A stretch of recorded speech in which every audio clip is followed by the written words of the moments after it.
Nah sekarang masalahnya gini di fikih ini, saya kembali lagi ke fikih. Pertanyaannya secara fikih begini, misalnya iddah. Iddah itu seorang perempuan ditinggal mati suaminya atau ditinggal atau cerai. Itu kan ada namanya apa? Iddah. Iddah itu memastikan apa tujuannya? Memastikan rahim itu steril dari mani atau sperma zaut awal. Supaya nanti kalau dinikah orang lain tidak terjadi ikhtilatul ansab, nasab. Oke, berarti iddah kita beri argumentasi secara ilmiah li baro'atir rohmi. Jadi misalnya Zaid menceraikan istrinya Sri dalam keadaan masih bisa haid. Iddahnya 3 kali masa suci. Wal mutallaqatu yatarabbasna bi anfusina salah satu guru. Lalu karena secara teori medis kalau haid berarti bukti tidak hamil. Apalagi kalau haidnya terulang-ulang sampai 3 kali pasti tidak hamil. Sehingga kalau nanti dinikahi orang lain pasti kalau ada anak ya anaknya zaud sani atau zaud kedua. Berarti alasan iddah li baro'atir rohmi. Oke, kita sok pinter, sok bijak.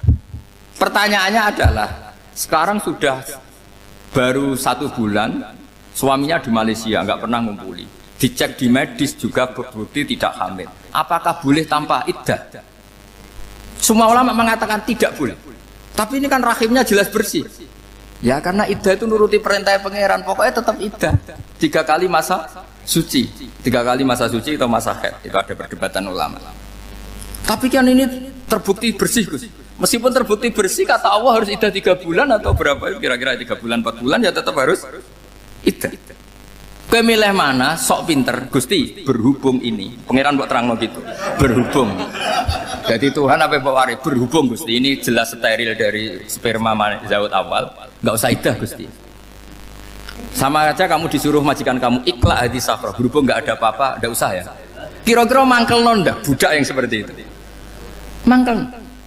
Maka dibutuhkan kebodohan dalam beragama. Betul itu memang. Makanya Nabi itu unik, pernah bilang begini, aksaru ahlil jannah al-buhu, aki-aki penduduk swarga itu al-buhu, wong goblok-goblok. Maksudnya goblok yang jenis ini, bukan goblok betulan maksudnya. Maksudnya goblok jenis ini itu ya tetap pinter, tapi pinternya dibuang, pura-pura goblok demi samina. Jadi saya misalnya kok pinter dan goblok tadi sekaligus. Pinter dan goblok. Ya bah, ikhla hadis sahra fa inna tahta hadaban. Tak angkat karena saya tahu di bawah ada emas, tapi di hati saya sajane ya mergo perintah. Suatu saat kalau disuruh Allah ikhla hadis sahra, perintah ya tak angkat, ya sudah. Jadi ya pinter ya goblok. Saya tahu namanya perintahnya Allah pasti ada hikmahnya. Hikmahnya iddah adalah li baro'atir rohmi. Tapi hikmahnya jadi kawula adalah nurut perintah Allah, cek tahu alasannya maupun tidak. Lah di sini ada illatul hukmi untuk membangun kecerdasan, tapi ada loyalitas untuk membangun ubudi. Ya, bahwa kita ini kawula roh tetap loyal. Makanya tadi pagi saya cerita Sayyidina Umar. Sayyidina Umar kayak apa cerdasnya? Tapi tetap ubudi ya. Yaitu Rasulullah SAW sering dibully orang kafir. Muhammad tuh gaya-gaya nantok. Wong ora oleh nyembah berhala, ora oleh nyembah watu, jebule dekne nyembah Hajar Aswad. Karena dilihat dari jauh kan tetap nyium Hajar Aswad. Coba kalau kamu lihat dari jauh, kamu sud dari jauh kan kayak sujud sama batu. Makanya Sayyidina Umar karena orang kafir masih cara berpikir gitu, tiap nyium Hajar Aswad itu komentar gedumel. Alim tu annaka hajarun la tadurru wa la tanfa. Walau la anni ra'aitu Rasulullah qabbalaka ma qabbalaka.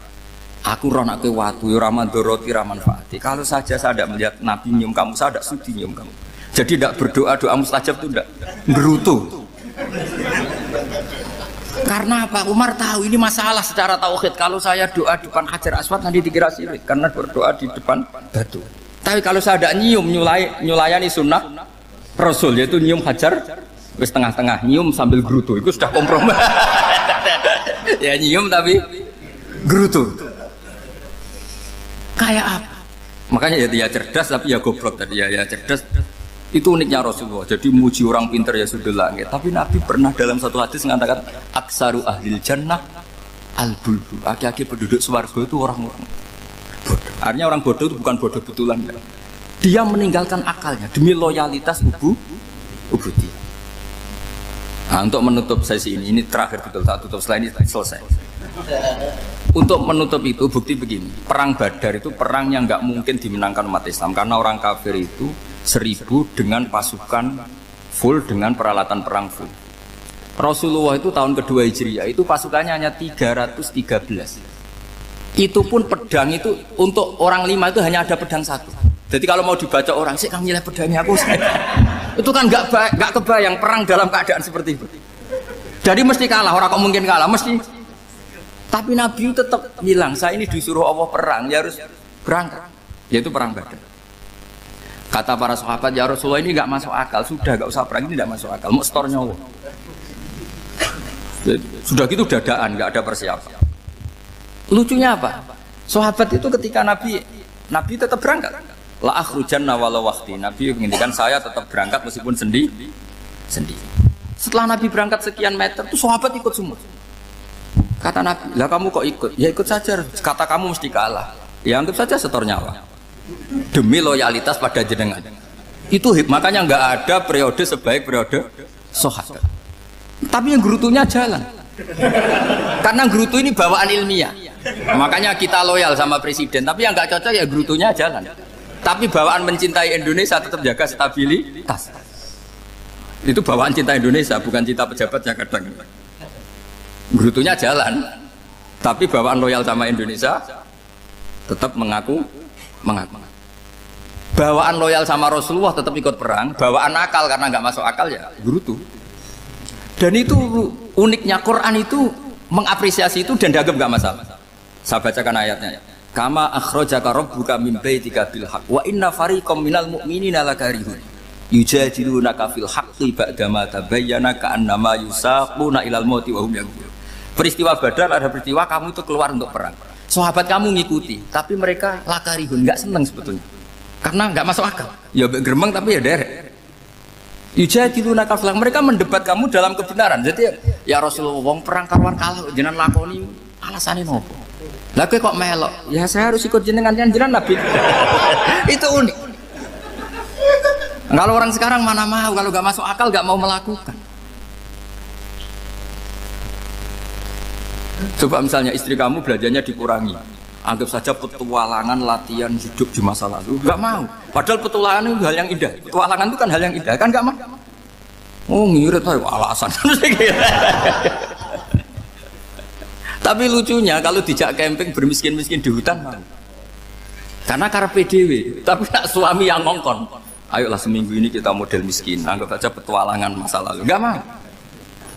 Karena pinter, apa? Coba kalau bodoh. Ya ngono ya apa-apa Mas. Tapi resiko nak bodoh, pas kamu sakit ya dibiarin. Karena dia melihat sakit kan biasa, namanya manusia. Makanya ini pilihannya susah, hidup itu masih susah makanya ini. Jadi uniknya Quran gitu. Quran itu membolehkan psikologi manusia. Makanya Allah ngendikan kutiba alaikumul qital wa huwa kurhul lakum. Ya saya tahu kamu tidak suka perang. Allah yang ngakui bahwa enggak apa-apa. Tapi ketidaksenangan kita harus dilawan demi mengikuti Allah dan misalnya perempuan Allah juga gitu. Wa ashiruhunna bil ma'ruf. Gauli istri kamu muamalah secara baik. Kata Allah fa in karihtumuhunna fa'asa an takrahu syai'a wa ja'alallahu fi khairan katsira. Mungkin ada watak yang kamu tidak suka, tapi di situ ada kebaikan. Allah ngaku yang namanya suami mesti ada watak yang enggak suka dari istri. Juga sebaliknya lebih banyak lagi yang suami istri kamu enggak suka watak kamu. Juga enggak suka hidung kamu, wajah kamu banyak lah enggak disuka.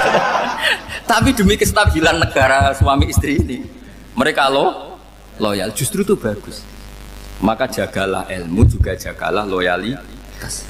Itu yang perlu saya utarakan. Jadi makanya agama ini dibangun dua. Satu kecerdasan hikmah, yaitu ya al-hukmu yaduru ma'ilati wujudan wa adaman. Tapi juga ada ubudiyah, bahwa agama ini milik Allah. Maka sami'na wa adaman. Karena begini logikanya, saya ulang lagi masalah batu. Iqla hadis sokhro fa inna tahta hadab. Terus saya angkat, pembantu saya ngangkat. Dia saya gaji atas nama apa? Nurut kan? Atas nama menemukan emas apa atas nama nurut? Nurut, karena emas itu juga penemuan saya, milik saya. Ngangkat batu yang nggak ada emasnya juga atas nama nurut. Jadi rapot yang saya berikan ke pembantu saya itu tentang nurut dan tidak nurut. Saya kan tidak peduli dengan cerdas dan tidak cerdas. Itu kan tidak sesuatu yang menguntungkan saya. Nah Allah juga gitu. Kecerdasan kamu, pinter kamu itu tidak menguntungkan Allah Subhanahu wa Ta'ala. Karena Allah itu tidak butuh pinter kamu, cerdas kamu. Allah hanya butuh mental ubudiyah kamu. Makanya Allah mensifati nabinya hanya subhanalladzi asra bi abdihi, karena status tertinggi manusia adalah sifat kehambaan. Makanya ya Tuhan nafsul inna irji'i ila rabbiki radiyatan mardiyah fadkhuli fi ibadi. Berstatuslah sebagai hamba baru wadkhuli jannah. Nah kalau kamu berstatus hamba ya harus baik, gak usah akan bantah. Coba kalau kamu rasional, ya Allah kenapa bikin surga nanti-nanti? Engkau kan bikin sekarang, ngapain repot-repot nanti? Jadi kacau semua agama. Makanya yang perlu didahulukan adalah status ya Tuhan nafsul mutmainnah irji'i ila rabbiki radiyatan mardiyah fadkhuli fi ibadi. Masuklah berstatus sebagai hamba saya. Khasnya hamba tadi ya cerdas karena semua yang diperintahkan Allah pasti ada hikmahnya. Tapi kecerdasan ini kadang kita tinggalkan demi loyalitas ubudiyah. Terus ngoten mawon kula ngapunten ingkang kathah mugi-mugi niki barokah. Wassalamualaikum warahmatullahi wabarakatuh.